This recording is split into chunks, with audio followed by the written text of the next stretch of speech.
Today is June 5, 2024. My name is Rob Carr of Kalamazoo Right to Life. This is Pro-Life Week. Well, yesterday on the Jimmy Kimmel show, that late night show that I've never watched, my absolute all-time favorite vice president was on. And who might that be? Well, of course, it's Kamala Harris, my all-time favorite vice president. And they got to talking about abortion. And, and Kimmel starts off, and he asks her, are you for reproductive rights? Well, of course I am, of course. And then he says, reproductive rights, they're being threatened. I mean, not just threatened, but Roe v. Wade. We know what happened with the Supreme Court. Is this something that you ever imagined would happen in your lifetime? Absolutely not, says Vice President Harris. Then she goes into this stump speech on abortion. She's not on the Kimmel show just to kill time. She's there as a campaign stop. She's got to get the message out. And for many, many Democrats and for the Biden campaign, abortion rights, reproductive rights is a key component of the campaign. So she says, understand who is to blame. The former President Donald Trump handpicked 3 members of the U.S. Supreme Court with the intention that they would undo the protections of Roe v. Wade, and they did as he intended. And after that, in state after state, laws have been passed to criminalize doctors and nurses.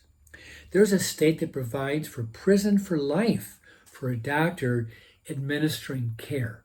Now, before I continue, if a doctor sees a patient who maybe broke an arm or broke a leg, and he had to put up a patient in a cast or something like that. Well, that's administering healthcare. Or if a person is having some kind of a medical emergency, and a person has to do an EKG, or a person's having a seizures, an EEG or a CAT scan, something, those are normal, predictable, average situations where a doctor is administering care. But no, to the pro-abortion Democrats, abortion, the killing of an unborn child, that is healthcare. That is healthcare. And that is part of the pro-abortion orthodoxy, that you must repeat that mantra often enough so that everybody understands that abortion is healthcare. Well, then Harris, she says, she compares pro-lifers to molesters, like sexual molesters. Quote, people know I started my career as a prosecutor. You may not know why. One of the reasons is my best friend in high school, I learned, was being molested by her stepfather. So she came to live with us. And I decided at a young age, I wanted to do the work of fighting to protect women and children from harm. Well, the child in the womb is being harmed by abortion, Ms. Harris. But somehow you don't see that because that child doesn't exist for you. Well, let me continue. This is now Harris again. In the idea that these laws, these pro-life laws, would make no exception even for a survivor of a violation of her body. And to tell that woman, that person, you don't have a right to make a decision about what happens to your body next, it's immoral. Well, I would say what is immoral is taking an innocent human life in the womb and killing that child by a dismemberment abortion, where the doctor has gone in and sliced and chopped up that child. And depending on what level of gestational age, the doctor has to kind of, when he extracts these body parts, he's got to lay them all out on a table to make sure he gets all of it. Because if he leaves any part of that baby in the womb, that mom is going to have major complications with infections. So, the baby's human enough to have 2 arms and 2 legs and a head and ears and all that. But he's not human enough to give it respect and life. Okay. Then they started talking about birth control, contraception, and they're convinced, Kimmel and Harris are convinced that Republicans want to ban birth control. I assure you, there's not one single state in the country that has any intention of banning oral contraceptives or any form of birth control. They don't. I mean, it is true that there are some birth control pills that do act like early abortifacients. That is true. I agree completely. But there is no will on the part of state lawmakers in this country to ban birth control pills. But then Harris falls back on one of her favorite targets, Clarence Thomas on the Supreme Court. And remember, to most liberal Democrats, especially pro-abortion Democrats, Clarence Thomas is an evil person. And he is an Oreo cookie.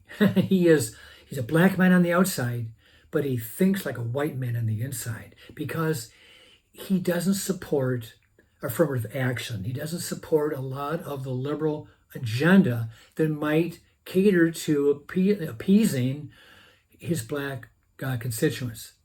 So Joy Reid of MSNBC has referred to Clarence Thomas as Uncle Clarence, as in Uncle Tom, as in Uncle Tom's Cabin from before the Civil War. Uncle Clarence, can you imagine if a Republican or a conservative commentator on like Fox News would refer to a Supreme Court justice, a liberal one, with a very derogatory term? Do you really think so? Elena Kagan, I believe, is Jewish. Can you imagine if somebody attacked her for being Jewish? I mean, they would be forced off the court, or they'd be fired from their TV program. But Joy Reid can get away with it because she's a liberal on an extremely liberal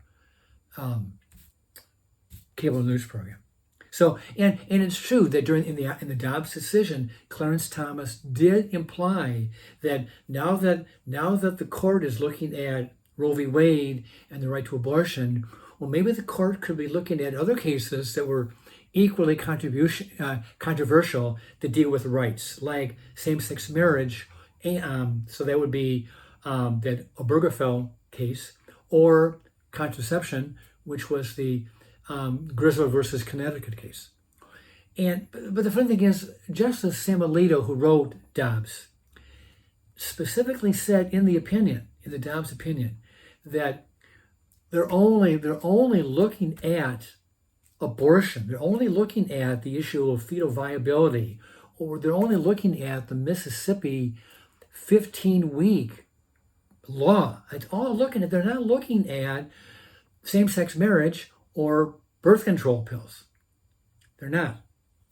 But she throws out Clarence Thomas because she knows she can rev up the liberal audience. Okay. And then Harris kind of finishes the whole thing by talking about Dred Scott. She says, quote, well, in our history, I mean, look at the Dred Scott decision. This is not the first time that we know the court can make decisions that violate the civil rights of the people, unquote. And then there's a commentary here by the article that I'm citing. Dred Scott ruled that some people are property and therefore have no rights. Does that sound familiar? But not in this, and not in the way that Kimmel and Harris think. So look up the Dred Scott decision. Dred Scott, a slave living in Missouri, the slave of a union, not a union, but an army officer. He's transferred to Wisconsin, that was a free state. Missouri was a slave state. So he's in Wisconsin for 3 or 4 years. He's sold, is brought back to Missouri. And Dred Scott files a lawsuit claiming that during his time in Wisconsin, living in a free state, he became a free man. And he sued for his freedom.